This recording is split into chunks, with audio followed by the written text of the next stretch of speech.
Jason was not wrong in his assertions about the parents of him and his friends becoming worried before time passed overly long. An hour before they all chanced upon the moving house, Stacey Miller phoned her closest friend and neighbor, Heather Collins, Amber's mother. "Have you seen our kids?" she said. Her friend said she had not, but told her not to worry too much yet. "They stay out all day almost every day," Heather said. "I'm sure they'll turn up soon. How long can they last without their masters and saviors? And who may they be, if not their parents?" Stacey said, grinning. "Our refrigerators, of course," Heather said, and they both shared a laugh. They exchanged pleasantries and eventually hung up. Stacey felt better, but the lightened mood did not last too long. When another hour passed and still no word, she called again. This time, Heather was worried as well. "Maybe they are at a friend's place," Heather said. Stacey wanted to believe that. "Jason knows he is to call if he goes to a friend's place to let me know where he is," Stacey said. "He has always abided by that rule." This was true, except for once. When Jason was first allowed to hang out with his friends unsupervised, he had one rule: to let his parents know where he would be. He had forgotten about making the call and was grounded when he got home because his parents found out that he had moved around without letting them know where. From then on, he had kept to the rule. He was a good kid. More importantly, he was consistent in his behavior. His mom more or less knew when her child would come striding in the door, hungry or tired. Yet the house stood empty now, and his absence was a shadow that would not leave her mind. She sensed that something was wrong. Or was she just being overly worried? Being a mother, she did have runaway thoughts about her precious child getting in trouble or becoming hurt. Yet, she has learned to quell them before overrunning her love for him. He needed to grow, and he could only do that by experiencing the world. One small step at a time, anyway. "I'm going to start calling around then," Heather said. The concern in her voice was not helping calm Stacey's nerves. "All right," Stacey said. "I'll call the Turners and the Harts. You get the Blakes, Richards, and Vasquezes. Sound good?" "Okay," Heather said. Her goodbye was quickly followed by the disconnection tone. Stacey pulled up the first number. Alicia Turner answered the phone on the second ring. She sounded out of breath. "Hey, Stacey," she said, breathing hard. "You caught me in the middle of a workout.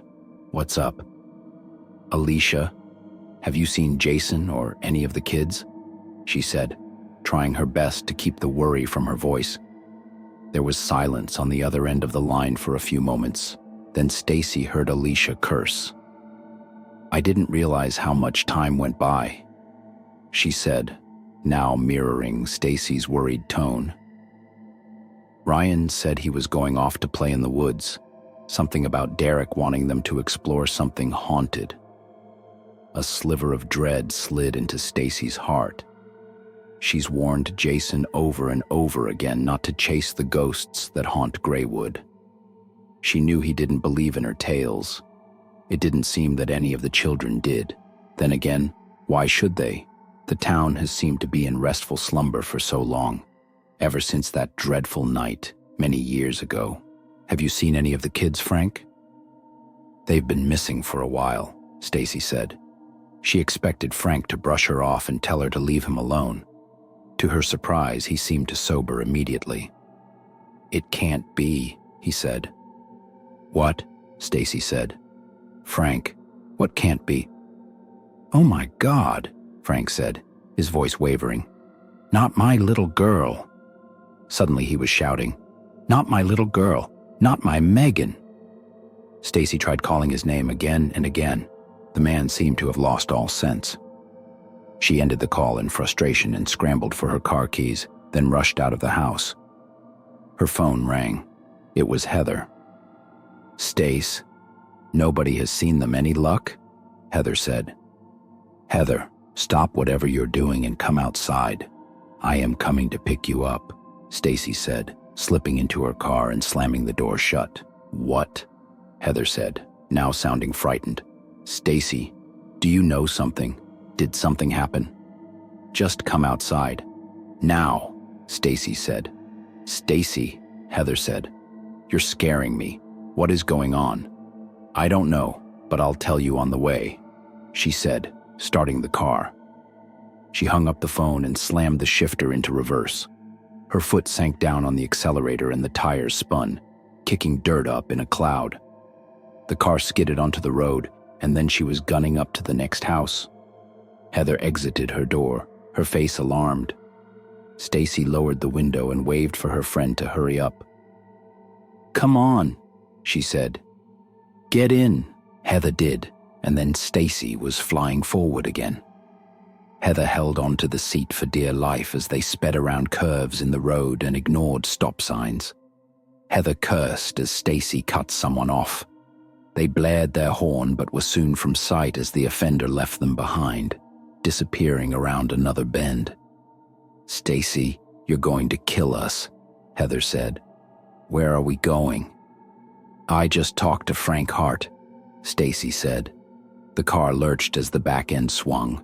The tires screeched as she maneuvered the vehicle through the narrow and serpentine road. "I mentioned the kids missing. Then he started going crazy."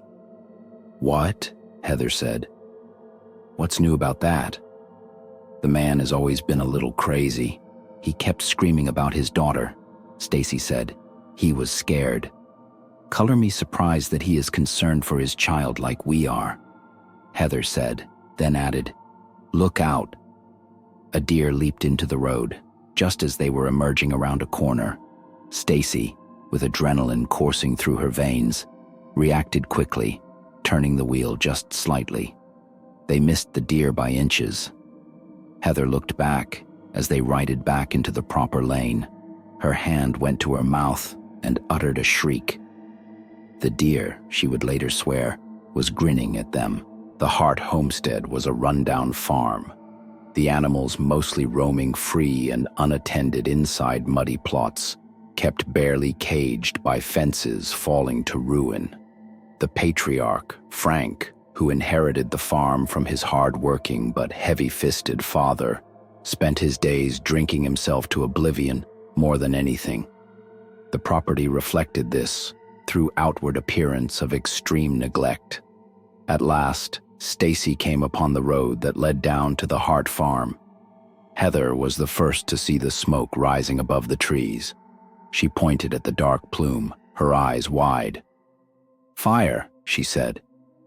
Stacey only pressed the accelerator harder. The car was a bullet on the straight stretch of road, but they soon saw that it was not fast enough. By the time they came into view of the farm, they could see the house down the long, shabby driveway, engulfed in all-consuming flames. "No," Stacey said, slamming the steering wheel in despair. She jammed the car's brakes and came to a skidding halt at the end of the drive. Neighbors from along the street were starting to notice the fire, a few of them getting on their phones. The women exited the car just as the Hart's next-door neighbor came over to them. He peered down the driveway, shielding his eyes from the glare of the sun with a weathered, leathery hand. "Frank," he cried. "Megan." He got no answer but the crackling of flames and the crash of crumbling beams. "I was just on the phone with Frank," Stacey said. The man looked at her. She couldn't remember his name. "I don't know if he was inside." The man looked troubled. "I thought this might happen someday," he said. "Oh God. Do you think his daughter was inside too?" "No," Heather said. "That's the reason we are here. Our kids have been gone playing in the woods, and they haven't come back. No one has seen them." The man's eyes grew concerned. "I'm sure the police have been called," he said. "Do you know where they went?" "Amber said that they always meet by the hollow tree," Heather said. Stacey nodded and confirmed that. "My son said the same thing," she said. The man looked horrified. "They don't believe us, about the tree, about any of it." She paused, then said, "I feel it, though. Something has happened to them." "After all this time," the man said. Stacey saw a haunted look in his eyes. She knew he was remembering the same night as the one that haunted her own dreams. Sirens sounded in the air. Stacey quickly moved her car out of the way as the fire department came, wailing like the apocalypse was upon them. Again, she was reminded of that night. They took over the scene and started to fight the fire. Greywood's police chief was not far behind. He stepped out of the vehicle and spoke with the fire chief. "The place is burned to hell," the chief said. "If anything was in that inferno, they are no longer for this world." "Damn, Frank," Julio Martinez said with gritted teeth. "I knew that man might go out like this. I just hoped the day would never come." Stacey interjected herself, Heather coming with her. "Chief," she said, "we need to tell you something." Stacey told him everything, about the missing kids, about the phone call, and how they came to be on the scene. Julio's frown was furrowed. "What was he so afraid of?" he said. "Could it be connected to your missing kids?" "They're really missing," Heather said, visibly paling. Julio looked up, and his eyes said that he had misspoken. He shook his head. "We don't know that yet," he said, then turned a harried eye towards the fire that was slowly being put out. "But I will start organizing a search right now. Will you help me?" "Of course," Stacey said. "They are our children." She told Julio about the kids' habit to meet at the hollow tree. His expression darkened. "Of course they would choose to meet there," he said. "No one knows which direction they went?" Before anyone answered, an elderly voice spoke up from outside the group. "Do not bother searching for them."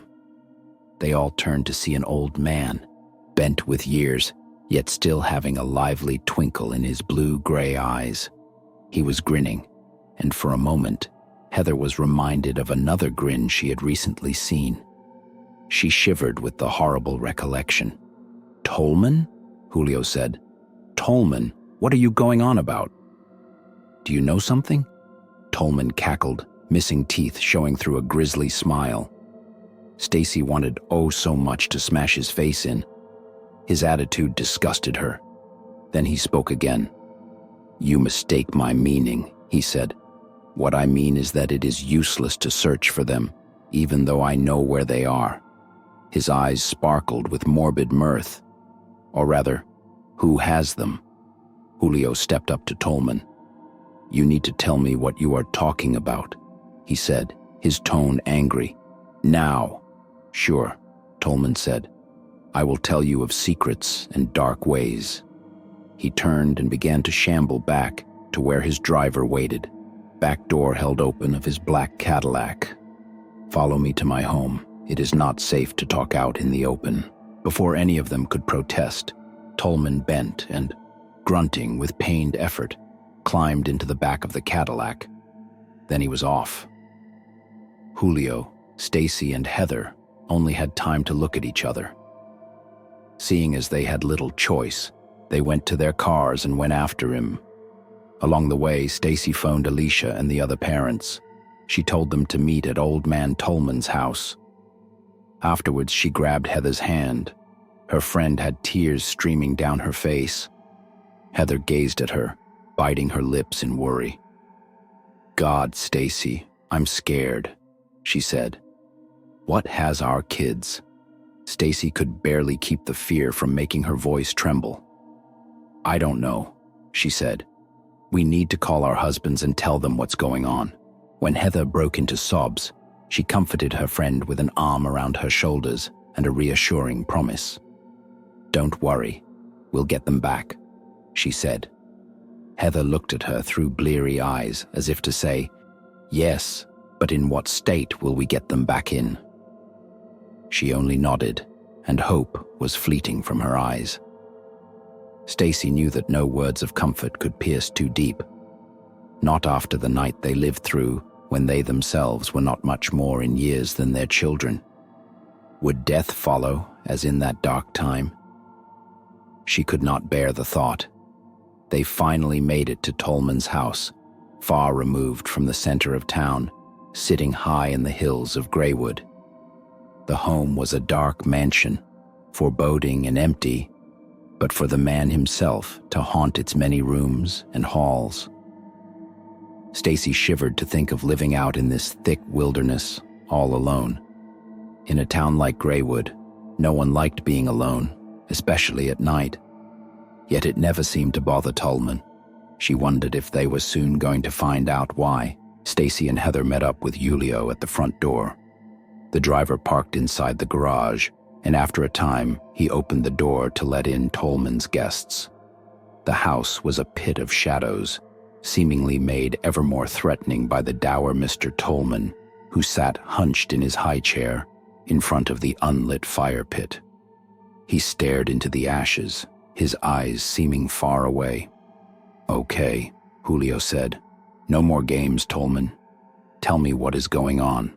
What do you know?" Tolman seemed to be brought out of his thoughts. He stared up at Julio for a moment, before a wide grin grew along his cheeks, deepening the lines of age.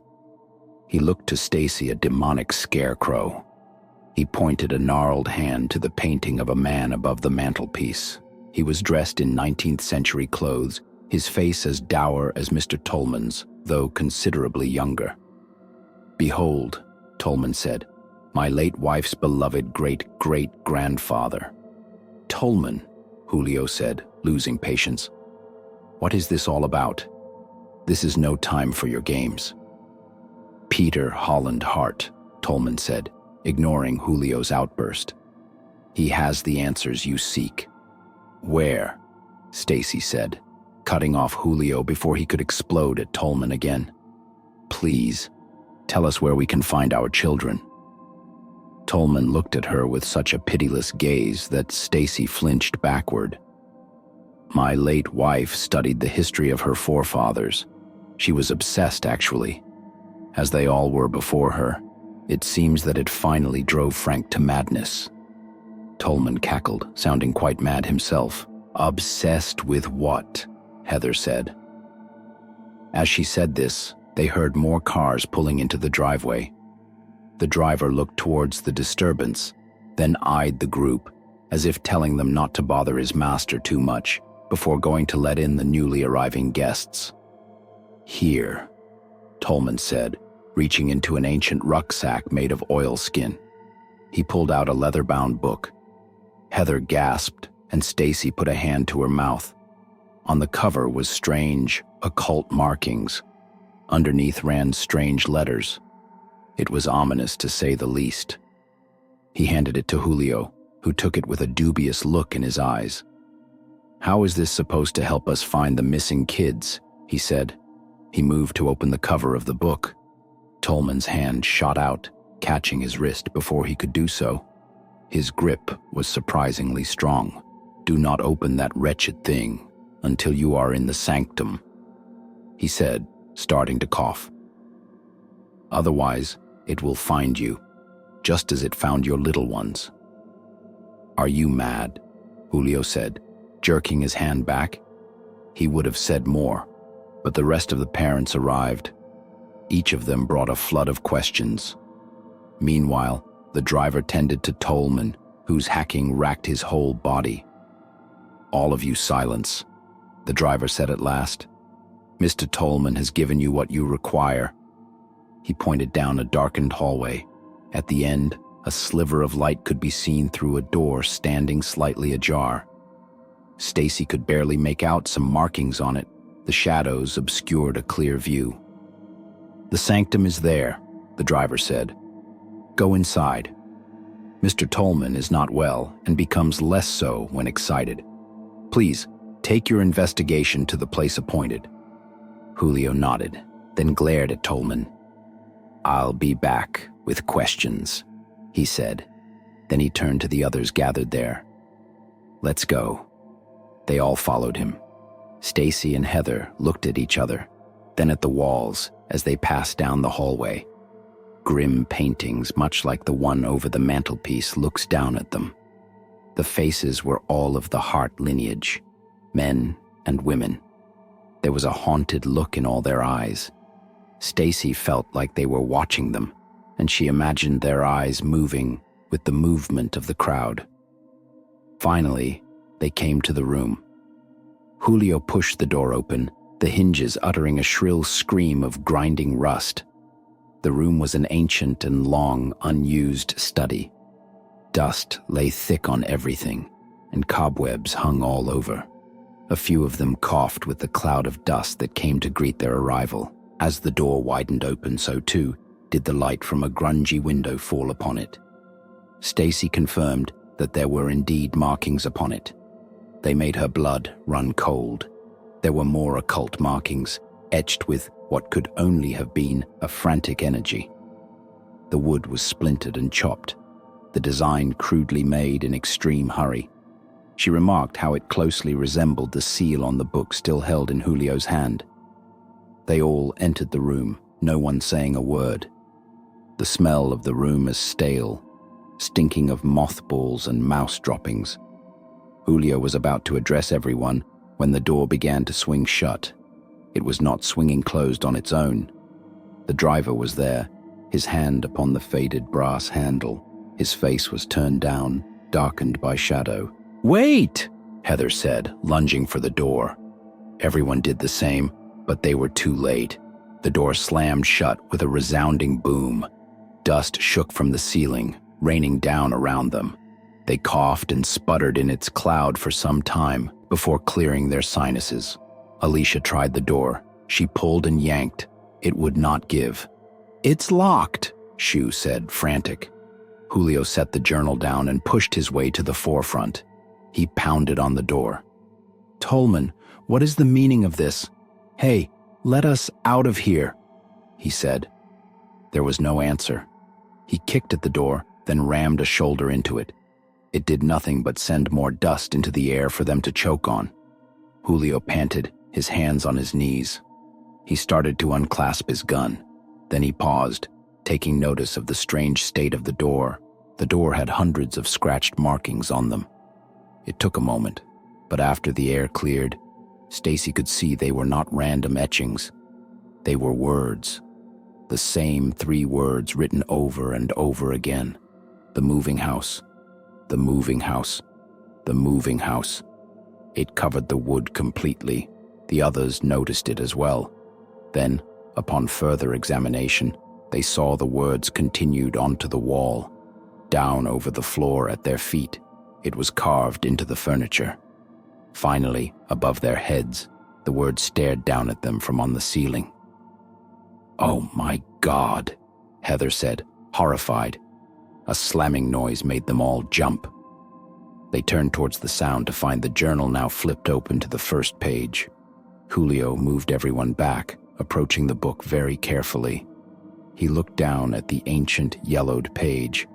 Suddenly, he reeled back, clasping a hand to his mouth as he uttered a muffled scream. Stacey and Heather looked at each other. Julio was retching in the corner, Alicia patting his back. She looked at her friends, fear in her eyes. Stacey approached this time, her skin tingling as if a million tiny insects were crawling over her. She could not stop her hands from trembling. Stacey looked down at the page. Her eyes went wide, her breath hitching in her throat. On the page was a crude sketch, but the forms it made were all too clear. There were children depicted there. Not just any children, but the very likenesses of Jason, Amber, Megan, Kyle, Derek, and Sophie. In the sketch, Jason was even drawn wearing the clothes he left the house with. A hideous figure loomed over them. It was elongated of limb and head, having the vestige of humanity, yet could not be mistaken as such. It was grotesque, emaciated, having eyes filled with hate and hunger. A 2-pronged tongue snaked out from its gaping jaws. The children seemed to be in a dark place, like a cave or a long, shadowed hall. They were screaming in terror, running for their lives. The monstrous apparition's jaws were open wide, so impossibly wide. Yet still, it wore an awful, grinning leer. "Where's my Ryan?" Eleanor Turner said, her eyes roving over the page. "Where is my boy?" That's when Stacey saw it. What she thought was a forked tongue slithering out from the beast's mouth was no tongue at all. They were legs. Ryan's legs. The beast was eating him whole.